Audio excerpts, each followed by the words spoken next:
But that actually kind of happens with our generation as well, only it's through social media.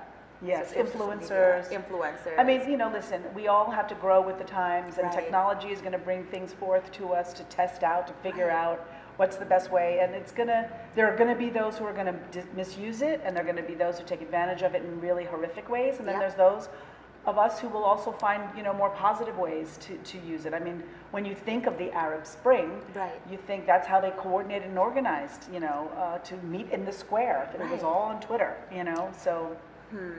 So now that we're talking about technology, I actually have an interesting question for you. Sure. Have you heard of the metaverse? Yes.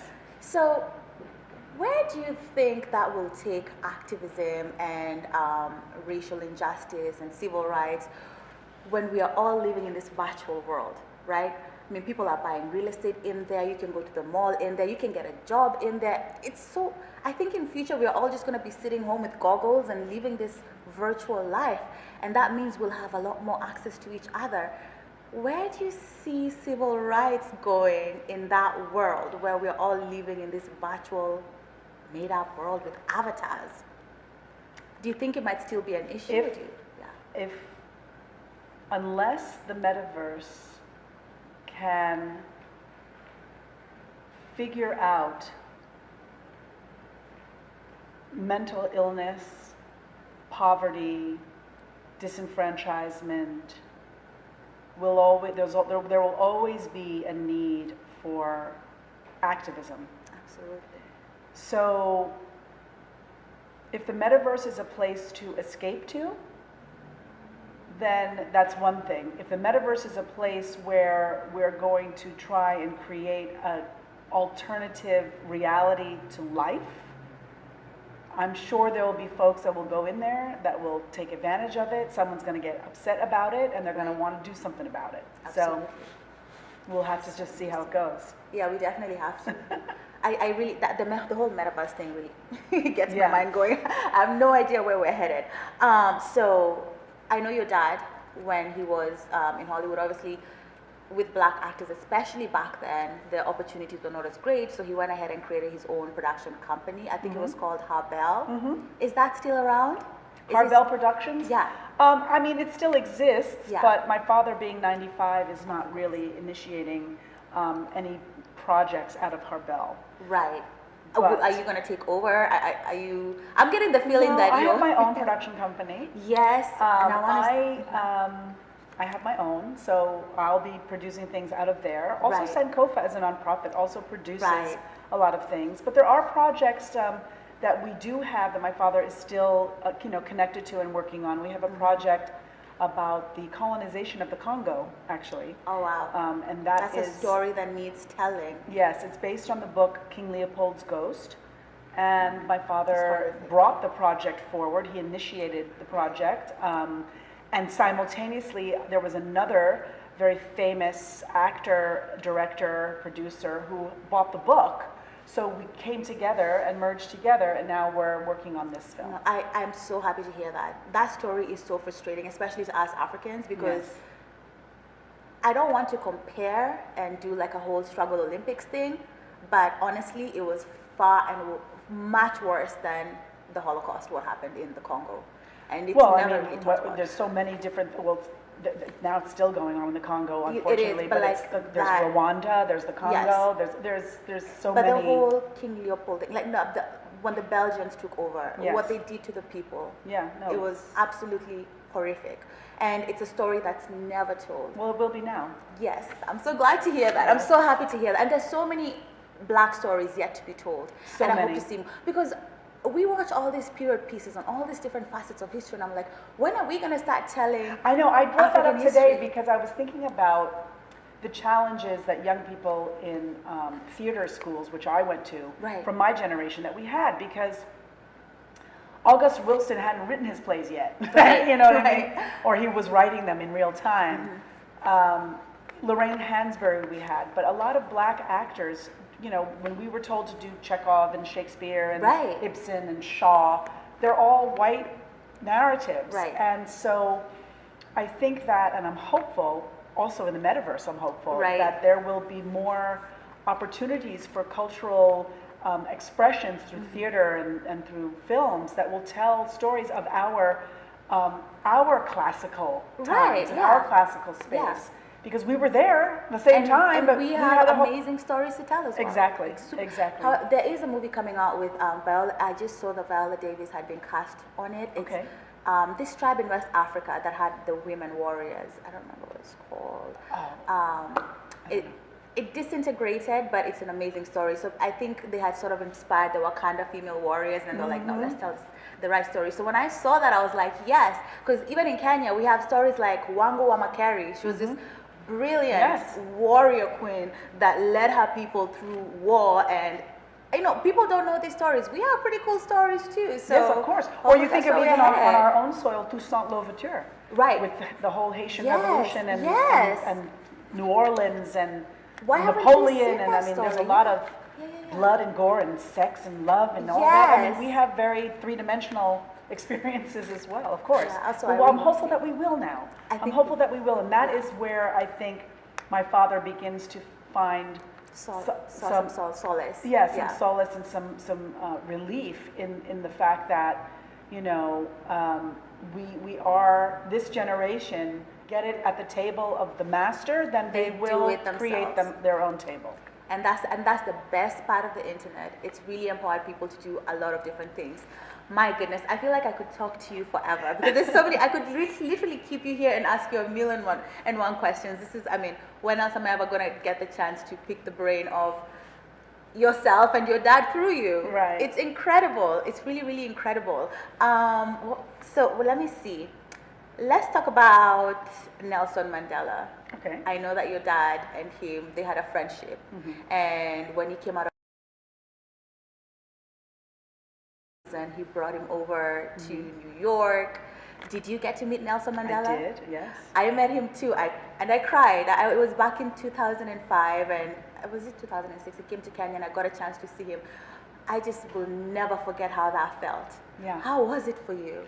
The same way. I was overwhelmed. I mean, then again, your dad is Harry, so this might just be like Tuesday for you, so. No, not at all. Yeah. I was in complete awe and captured by his wit and his intellect, and so humbled and honored to have been able to have met him. My father, along with Bill Lynch, helped plan that United States tour that Nelson Mandela did.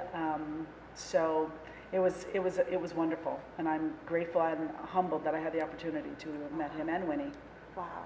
Yeah. Yeah, I can only imagine all the amazing people that you've met. That must be so good. You know, I have a friend who has a production company, and he has a TV station. He does a lot of things, and he has this little daughter that does all those things with him. And he always complains, she takes it so for granted. She doesn't realize how lucky she is. He's like, do you want to go cover the Super Bowl this week? She's like, nah, Dad. Maybe if the weekend was there, I'd come. You know, so I'm like, it takes growing up probably for you to look back, right? And be like, wow, I had an incredible childhood. I did. Right? I did. So blessed. And I'm just so blessed to have met you today. And I don't want us to wrap this up before we go into detail about Sankofa, because I know you do a lot of work with Sankofa, like you mentioned before. There's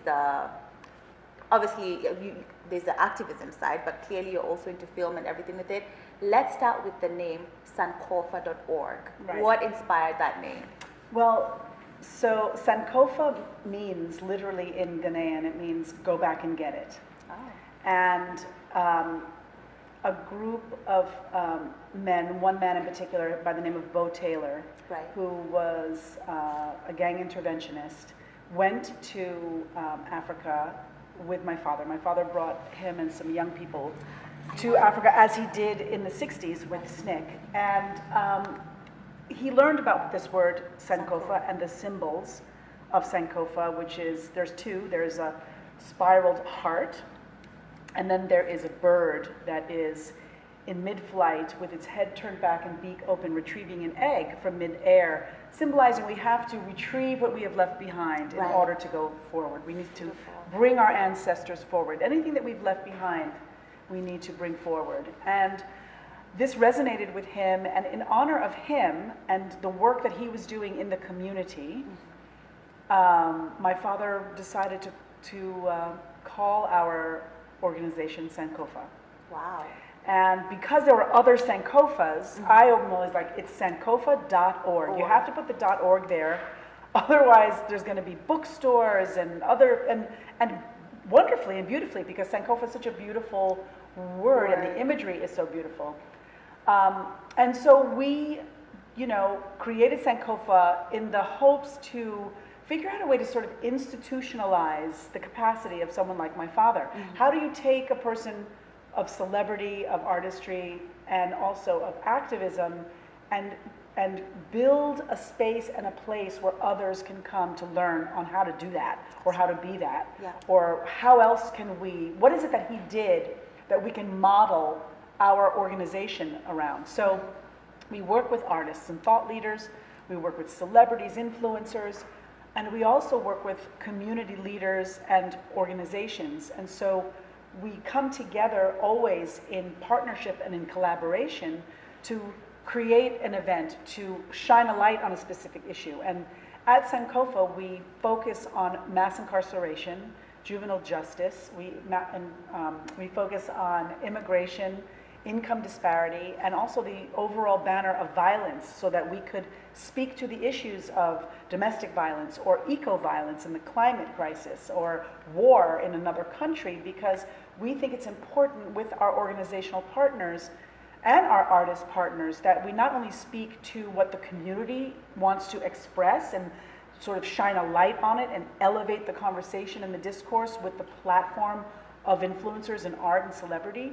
We also want to use art as a tool to educate our communities on what's happening and what's going on in our communities. And hopefully we have documentary films we've made, we have plays that we've produced and directed, and we want to make sure that the community sees itself reflected in the culture. Absolutely. Oftentimes we see movies that are up there that are about people that we don't know, or we don't, we try to see how it relates to us. Absolutely.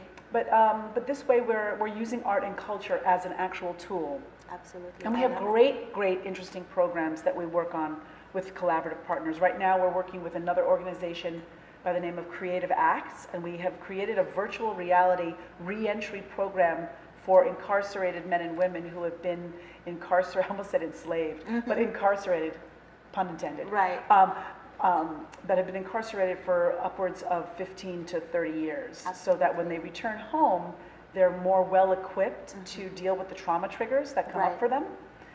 We have a great civics program that we do with our youth, and we work with young artists, animators, young musicians and filmmakers, and we create short content for the internet so that they can teach each other peer-to-peer around civic engagement and like, what is a district attorney? What does gerrymandering mean? So that when they go to a ballot and they see that there's a judge up for election, or they see a district attorney up for election, they have a better idea of, oh, I know what that person does. Oh, I know what kind of person I think should be in that role. And I usually want that person to be a little bit more like me. Absolutely. Try and hit almost every single thing that would affect, especially people of color, Black people, in all different aspects, and I love that. So the organization, the website is sankofa.org. We're going to put that right down here in a banner. Make sure you're checking it out to be a part of everything that's going on. Are you also on social media by the same name? Yes, we're on social media, and just gotta tell you, March 1st, which is my father's birthday. Yes, he's turning 95. He's turning 95. Wow. And we're doing our first Sankofa public-facing fundraiser. Oh, wow. And we've been celebrating our 10th year, and it will be in New York City at the Town Hall Theater. And I'm really, really excited. And you can get tickets on thetownhall.org. They're going pretty quickly, and we have an incredible lineup of artists and activists that are participating in it. And John Legend, Lenny Kravitz, Reverend Al Sharpton, Brian Stevenson. We're giving out the Harry Belafonte Social Justice Award to 8 different recipients. Amazing. It's going to be a really exciting night. Sweet Honey and the Rock will be there, Jesse Williams, Lawrence Fishburne, Spike Lee. It's going to be a great celebration. Oh, I can't wait. Can Sheen Magazine come? We should come on. We'd love to come and cover the event. It would be amazing. We would absolutely love to. Mark is in the back saying, I'm going to. He was already telling me about it actually, and he's like, I'm going. It sounds like it's going to be an amazing, amazing time.